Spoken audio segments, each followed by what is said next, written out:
Nagsagawa ng monitoring visit ang Ministry of Health BARMM sa mga health facilities sa Basilan Province upang matiyak ang kalidad ng serbisyong pangkalusugan. Ang public service story sa report.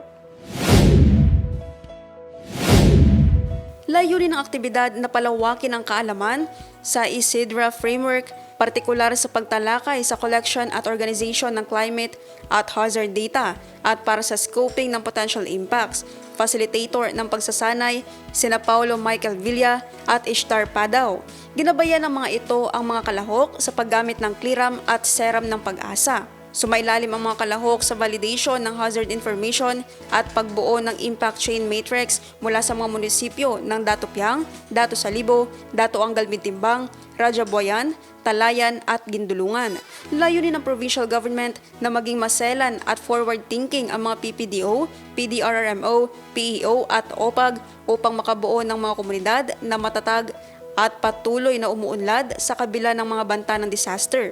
Bahagi ito ng commitment ng lalawigan na pagtibayin ang kapasidad ng bawat sektor para sa disaster resilience.